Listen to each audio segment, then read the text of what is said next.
Episode 2, The First Memory That Was Wrong. The first memory that was wrong did not arrive loudly. It did not announce itself with dread or spectacle. It came the way most dangerous things come to us in here, quietly, politely, as if it were doing us a favor. At first, we did not even recognize it as wrong. That is important to understand. In here, memory is not evaluated the way facts are evaluated elsewhere. We do not ask whether a memory corresponds to evidence. We ask whether it belongs, whether it fits the grain of the world the way wood fits a hand, and this one seemed to fit too well. The memory came to several people at once. That too was unusual, but not unheard of. Sometimes the future speaks in chorus, sometimes it chooses a phrase and repeats it through different minds, as if trying to be understood by redundancy. What they remembered was simple. A bell, not the sound of it ringing, not yet, just the knowledge of a bell, waiting. They remembered that at noon, precisely at noon, the bell in the square would ring once, not as a warning. Not as a celebration, just once. And afterward, nothing would change. No fire, No arrival. no departure, just the bell and then the continuation of the day. People remembered this while washing dishes, while tying shoes, while standing at the river watching the water pull tomorrow into yesterday. They remembered it with the same certainty one remembers a fact learned long ago, something settled and unremarkable. At noon, the bell will ring once. That was all. The bell in question had not rung in decades.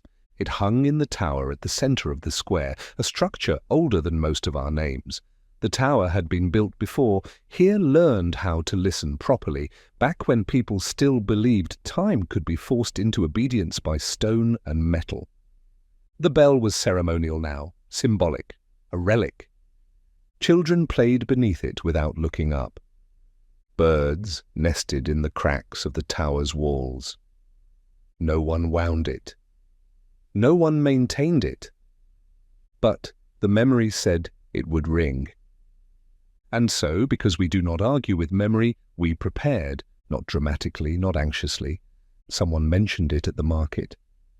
Someone else nodded and said they remembered it too. By mid-morning, enough people had acknowledged the same recollection that the square began to fill, not with urgency, but with curiosity.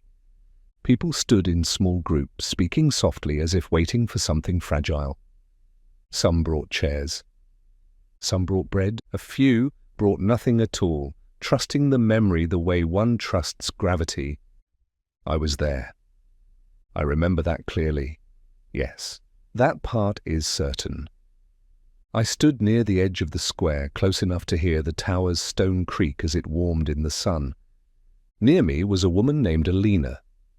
She had arrived in here years earlier, long enough ago that she had stopped asking whether she belonged. She was the kind of person whose presence made rooms quieter without demanding attention. Alina had remembered the bell.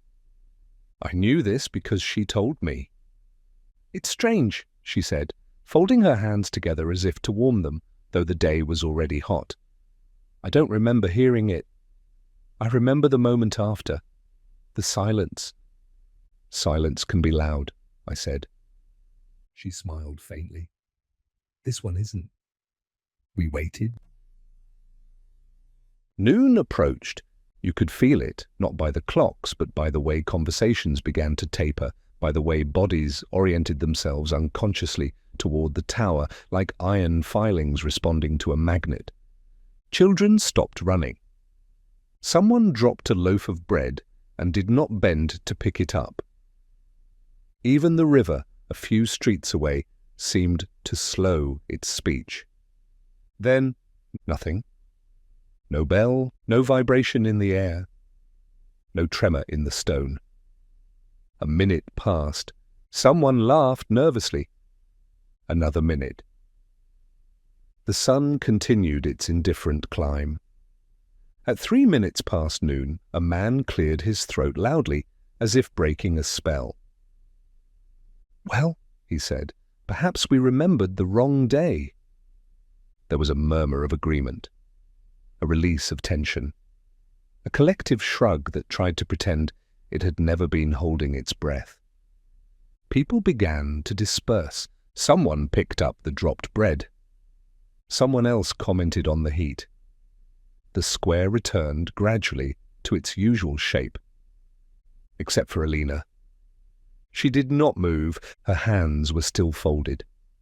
Her eyes were fixed on the tower, not with expectation, but with something closer to confusion. I stepped closer. "It's all right," I said quietly.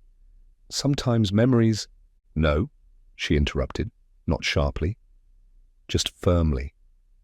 This one wasn't like that. "Like what?" "Like the others," she said. It wasn't vague. It wasn't symbolic. It didn't feel like a warning or a metaphor. She turned to me then, and in her eyes was something I had seen only rarely in here. Fear, but not of what might happen. Fear of what had not. "It felt finished," she said, "as if it had already occurred." That night, the first consequences arrived.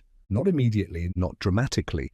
consequences rarely do, and the first sign was small. A boy named Matteo, too young to have developed a reliable relationship with future memory, woke screaming from a dream he could not describe. He told his parents that something was missing, though he did not know what. A woman forgot the face of her husband for several seconds, standing across from him in their kitchen as if confronted by a stranger wearing familiar clothes. A man who had never remembered the future at all, never once, suddenly received a memory so vivid it made him vomit. He remembered a door closing and knew with certainty that it was the last door he would ever see. None of these people had been in the square at noon, but all of them shared something else. They all lived near the tower. By the next morning, rumours had begun to spread. People whispered that the bell had rung, just not in the way we expected, that it had rung inward, that something had heard it even if we had not. We are not superstitious in here. But we are attentive. And attention, when it turns inward, can look very much like fear. The recorders met that afternoon, not publicly, not ceremonially. We gathered in a low room beneath the archive, where the air was cool and smelled faintly of dust and ink. There were 6 of us then. We spoke carefully. We spoke slowly. We spoke with the weight of knowing that words, once spoken, become part of what will be remembered. "The memory was shared," said one recorder. "That alone makes it dangerous." "Shared memories have been wrong before," said another. They arrived distorted, echoed. "Yes," said a third, "but never empty." That was the word we could not avoid. Empty. The memory had not failed by excess or ambiguity. It had failed by absence. Something that should have happened had been remembered as having happened had not occurred at all. And in here, where memory precedes event, this raised a question we had never had to ask before. What happens when the future lies? Alina was not a recorder, but she was invited. This too was unusual. We did not invite people lightly into that room. The knowledge it held had weight, and weight changes posture. We were careful about who we asked to carry it. But Alina had been at the center of the day. And more importantly, she had begun to change. She sat with her hands folded in her lap, the same way she had stood in the square. Her posture was impeccable, but something about it felt strained, as if she were holding herself together by force of will. "I keep thinking," she said when we asked her to speak, "that perhaps the bell did ring." There was a quiet intake of breath around the table. "Not outwardly," she continued. "Not in sound, but in permission." "Permission for what?" someone asked. She shook her head. "I don't know. That's the problem." She looked at me.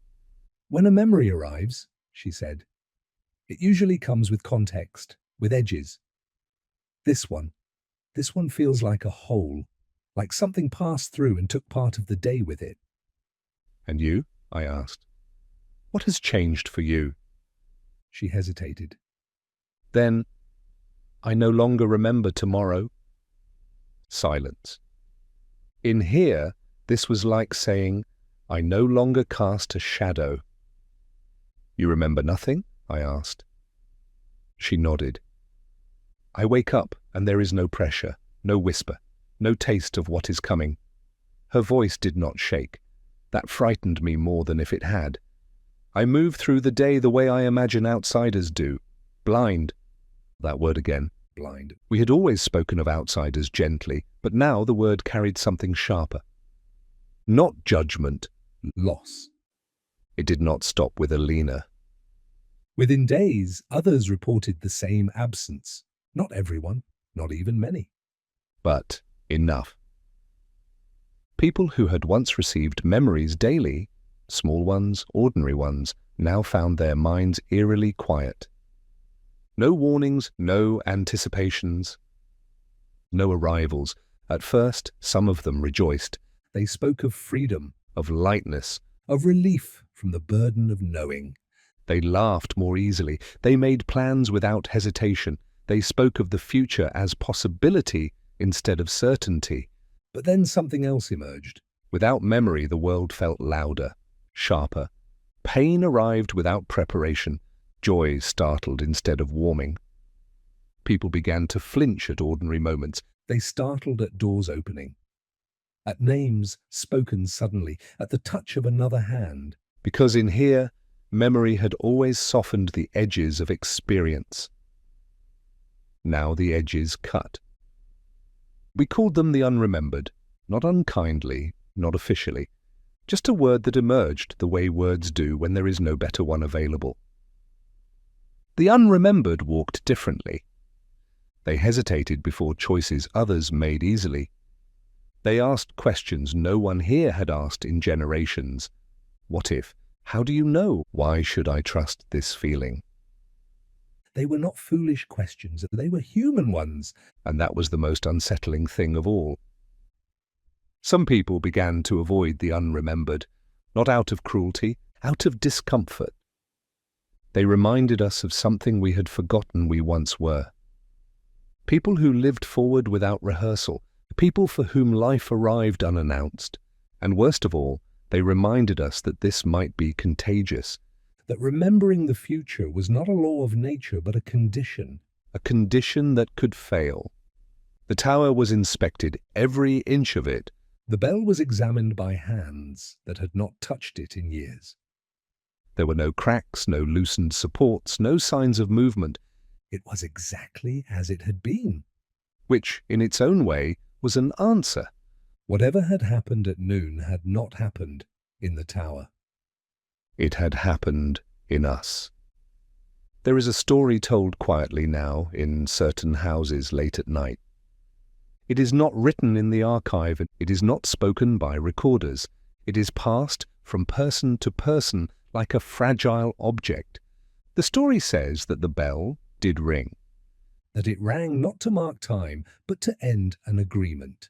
That long ago, before we learned how to listen properly, here had made a pact with the future. We will receive you, we said. We will carry you carefully. And in return the future agreed to speak. But pacts, like all relationships, can be broken, not always loudly. Sometimes they are broken simply by being taken for granted. I do not know whether this story is true. What I know is this. After the day the bell did not ring, we began to record something new. Not just memories of what would come, but absences, silences, moments where a memory should have arrived and did not. We began to catalogue the holes, because when the future stops speaking, the silence is not neutral. It means something has changed. I saw Alina again weeks later. She was standing by the river, watching the water with an expression I could not name. "Do you miss it?" I asked her, "the remembering?" She considered the question carefully. "Yes," she said. "And no?" She knelt, dipped her hand into the current. The remembering made life feel inevitable, she said, as if I were walking a path already worn smooth. And now? She withdrew her hand, let the water drip back into itself. Now every step is sharp, she said. Every choice hurts. But they are mine. She looked up at me then, and there was something fierce in her eyes. I think the future is angry, she said, and I think it is teaching us something. What? She stood. That being human was never meant to be comfortable. That night, I dreamed again. The river was there. The coin was there, but this time when I turned it over, the inscription had changed. The words were the same, but one letter was missing, not erased, gone, as if it had never been written. And I understood, with a clarity that woke me gasping, what the bell had truly marked. Not an event, a division. Before, we remembered what would happen. After, some of us would have to live without knowing. And some of us would have to remember knowing, which, I would learn, is far worse. In episode 3, I will tell you how the children were the first to notice the difference, how some of them learned to remember tomorrow anyway, and how one child refused, and why, when that refusal happened, the recorders understood that the future had not stopped speaking. It had begun to choose its listeners. Until then, if today feels sharper than yesterday, if joy startles you, if pain arrives without warning, do not assume something is wrong with you. It may be that the bell has rung for you too. And you simply were not listening the way you used to.